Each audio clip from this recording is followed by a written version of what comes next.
Prezados alunos, boa tarde. Nós estamos agora dando início à nossa quarta webconferência desse semestre de metodologia científica. Essa webconferência ela tem como foco a questão da coleta e da análise dos dados em pesquisas científicas, não é?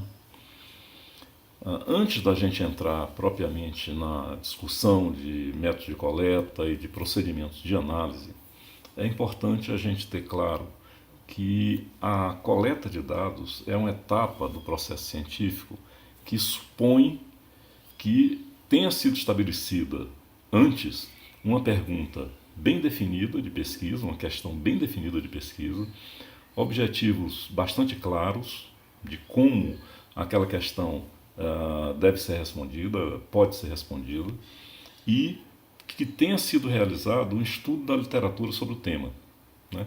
Essas são condições fundamentais para a gente poder estabelecer o que a gente vai coletar na realidade empírica, né? Definir o que eu estou questionando na realidade, o que eu quero investigar, o que o conhecimento existente diz a respeito dessa questão, desse tema que eu estou querendo investigar, e a partir daí a definição dos aspectos que eu vou verificar na realidade e a coleta de dados na realidade para poder discutir esses aspectos e responder minha pergunta. Isso é o suposto de quando a gente entra na coleta de dados. Isso tem que estar já equacionado e bem estruturado, ok? Antes da gente entrar também propriamente na coleta de dados, nas várias formas de observação, de coleta de dados, eu quero fazer uma observação que nosso e-book traz com bastante detalhe. Deixa eu ver aqui. Sobre plágio, erro e fraude, né? Para estabelecermos aí algumas distinções. Quando o pesquisador introduz no seu documento de pesquisa, no seu relatório de pesquisa, um dado, uma informação errada de maneira consciente para iludir, para enganar quem for ler, por exemplo, ele pode declarar que obteve tais dados numa pesquisa de campo e não fez pesquisa de campo, né? Inventou aqueles dados e criou um artigo, digamos, ou uma dissertação ou um trabalho de conclusão de curso a partir de dados que não existem. Isso é feito conscientemente uma fraude, né? E é um fato assim absolutamente grave na vida profissional de um pesquisador. Uma outra possibilidade é um dado equivocado ter sido colocado numa pesquisa, mas de maneira inconsciente. Isso é um erro do pesquisador, muitas vezes difícil de diferenciar entre o erro e a fraude, mas ocorre, mas existe. E o terceiro caso, que nós devemos ter um foco maior, é o mais comum, é o caso do plágio, né? O plágio tem se tornado algo extremamente grave no mundo acadêmico e os mecanismos de controle e de penalização também têm se tornado cada vez mais eficientes, cada vez mais fortes, né?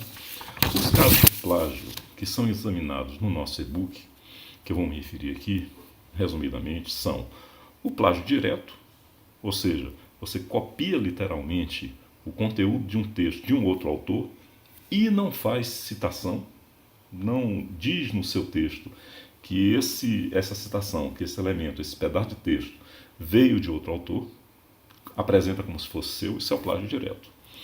Um plágio indireto, porém, também é plágio. Em que sentido? Um autor desenvolve uma ideia, você se apropria dessa ideia, apresenta ela no seu trabalho e não indica que foi inspirado, que está relacionado à produção de um outro autor.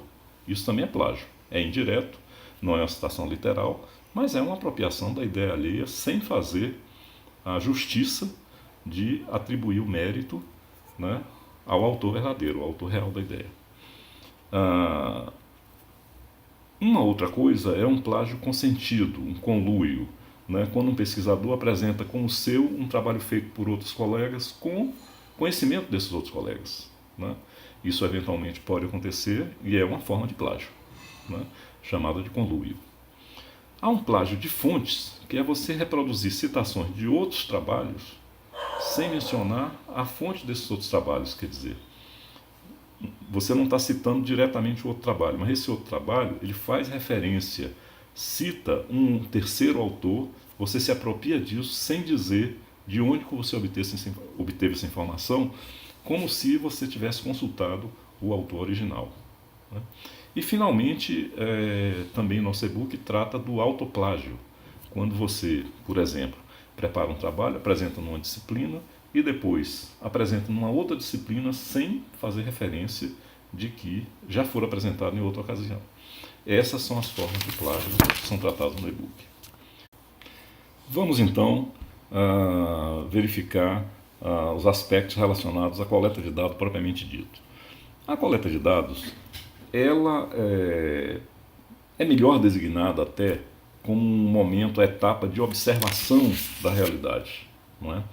É o momento de observação da realidade. Como nós dissemos no início dessa webconferência, isso supõe que o pesquisador vai observar na realidade o quê? Né? É claro, o que ele vai observar na realidade? Recuperando o que nós iniciamos, ele vai observar na realidade aquelas variáveis que a revisão dele de literatura, o estudo do conhecimento existente, mostrou a ele que aquelas variáveis são as variáveis mais relevantes para que se entenda aquele fenômeno que ele quer estudar e que ele possa então responder à sua pergunta de partida. Né? Então, o que vai se observar na realidade? Vai se observar na realidade como se comporta naquela realidade empírica, objetiva, que está se pretendendo estudar especificamente, como se comporta naquela realidade as variáveis que o pesquisador estabeleceu com base na literatura como relevantes para examinar aquele tipo de fenômeno. É isso o que ele vai observar. Um outro aspecto desse processo de observação, que envolve a coleta de dados, é definir em quem ele vai observar, em quem vai ser realizada a observação. Esse em quem pode ser um conjunto de indivíduos, um conjunto de empresas, uma população, digamos assim, de objetos empíricos ou de sujeitos, qualquer que seja objeto empírico da pesquisa, que a gente está querendo estudar especificamente. E aí se apresentam pelo menos 3 possibilidades para o pesquisador. Dependendo do tipo de pesquisa e do tipo de objeto, de fenômeno que ele está querendo estudar, ele pode estudar a totalidade dos componentes daquela população de objetos que forma o objeto de análise dele, o objeto empírico de análise, pode estudar a totalidade, ou o universo, como nós podemos chamar também, pode estudar uma amostra desse universo, ou pode estudar aquilo que nós chamamos de componentes típicos. Quando nós falamos da totalidade, óbvio, estamos falando de pesquisar todas as unidades daquela realidade. Vamos ver então um exemplo prático. Por exemplo, eu quero estudar a relação entre os alunos e a educação à distância numa dada classe. Né? Então eu vou na literatura, observo que determinadas variáveis são relevantes para entender essa relação entre os alunos e a EAD e diante da classe, digamos uma classe grande de 200 alunos, estou dando um exemplo absolutamente fictício, eu tenho a oportunidade ou a possibilidade de perguntar aos 200 alunos as questões que permitam a mim discutir as variáveis que são relevantes para entender a relação deles com a EAD. Posso aplicar questionários ou entrevistas a 200 alunos. Mas isso pode não ser exequível. Né? Isso pode não ser exequível. Por exemplo, se em vez de 200 forem 2.000 alunos, como é o caso das nossas disciplinas de EAD, pode ser complicado por questões de logística, de custo, etc. Eu tenho métodos estatísticos para escolher uma parte, um subconjunto desse universo, digamos de 2.000 alunos, fazer a pesquisa com essa amostra, com esse subconjunto, e obter desse subconjunto informações que eu posso generalizar para o conjunto da população, com baixas margens de erro nessa projeção que eu possa fazer. Isso é assegurado por procedimentos estatísticos. No primeiro caso, eu estou estudando a totalidade do universo, se eu vou 1 a 1 nos 2.000 alunos, para tomar esse exemplo aqui mais forte. No segundo caso, eu estou fazendo uma amostra que precisa seguir determinadas regras estatísticas, das quais a principal, por exemplo, é a escolha aleatória dos elementos que vão formar a amostra. Existem regras estatísticas para determinar qual o tamanho que essa amostra deve ter para ser representativa. Eu vou entrevistar, então, esse subconjunto, que eu tenho o tamanho definido, mas eu vou escolher os elementos desse subconjunto de maneira aleatória. Eu não vou escolher por um posicionamento pessoal meu, nem por uma oportunidade apenas. Eu vou fazer um procedimento aleatório, tipo um sorteio, por exemplo, para poder determinar quais são os elementos que vão entrar na amostra.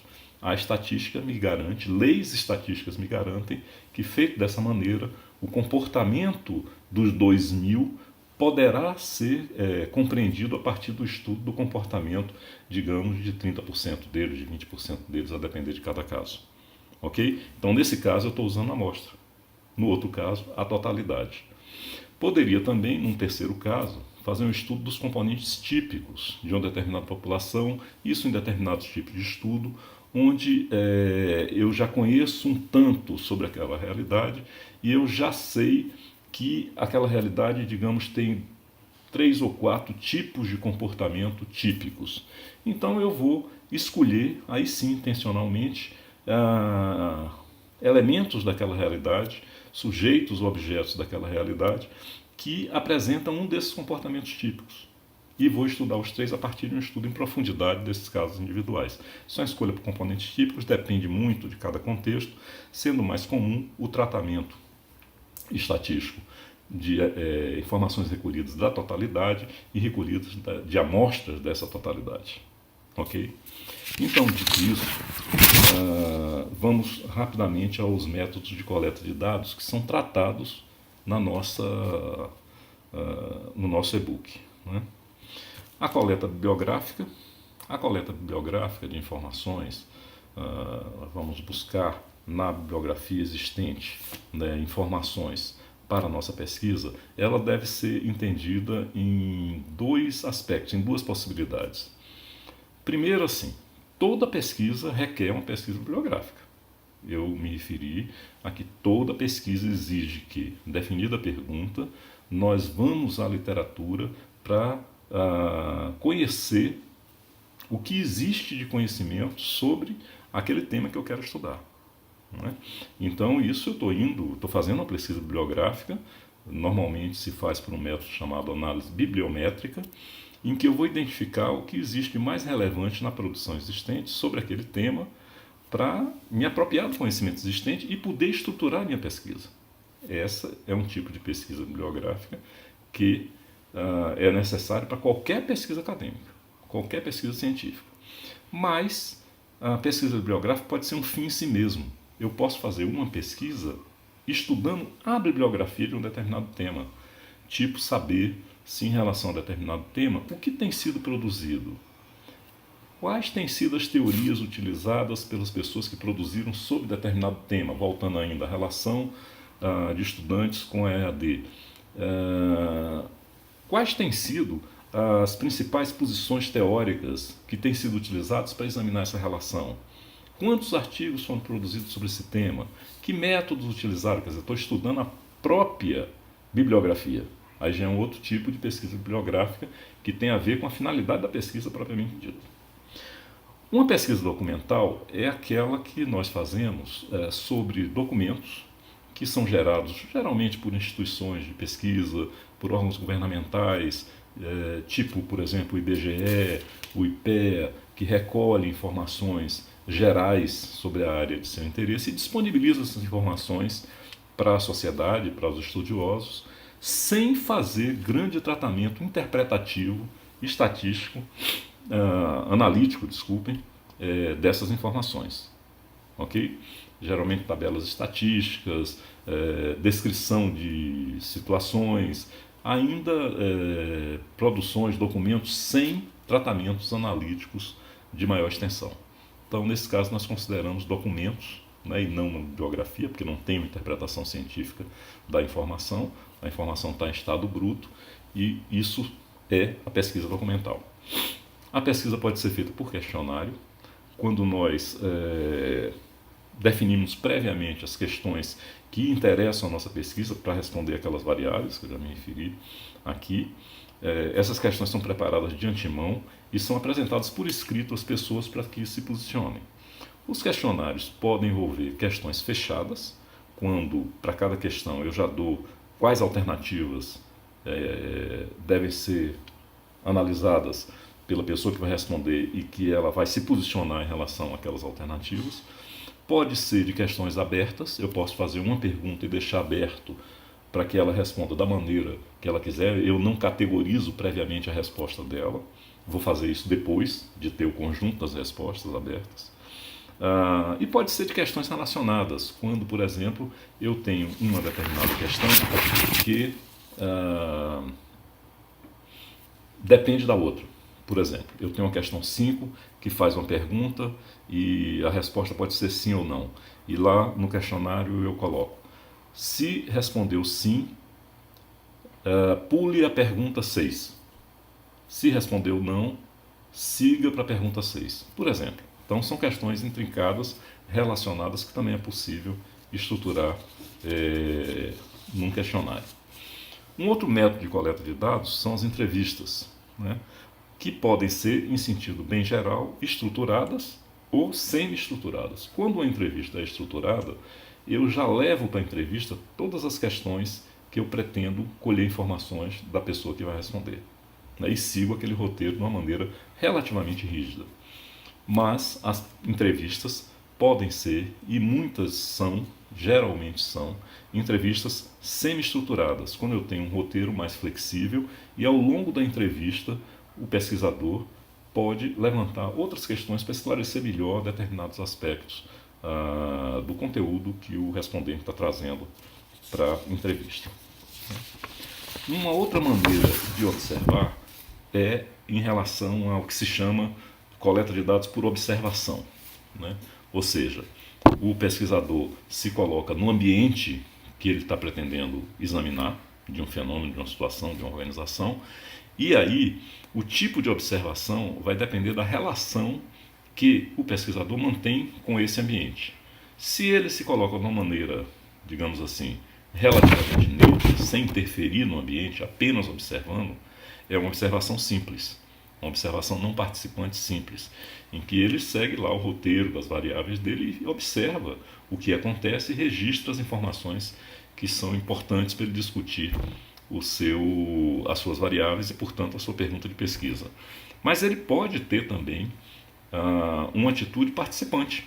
Ele pode se integrar no grupo, participar do grupo e, com isso, interferir na dinâmica do grupo, o que é sempre um aspecto bastante, digamos assim, problemático, bastante arriscado, porque significa que o pesquisador ele está afetando o comportamento do grupo, portanto, afetando o que ele vai observar. Isso geralmente é feito na área de antropologia, em busca de um mergulho mais profundo no entendimento de uma situação e requer uma maturidade científica bastante elevada para ser tratada dessa maneira. Bom, esses são os tipos principais de observação e agora eu vou fazer apenas uma observação de caráter geral sobre análise de dados, né? Usando aquele exemplo que eu usei anteriormente, que eu apresentei anteriormente, aquele exemplo simples, onde minha pergunta é: qual a relação entre os alunos e a EAD, por exemplo? Eu, tendo definido essa pergunta, vamos recompor o processo de pesquisa para entender bem a posição dessa etapa de análise de dados.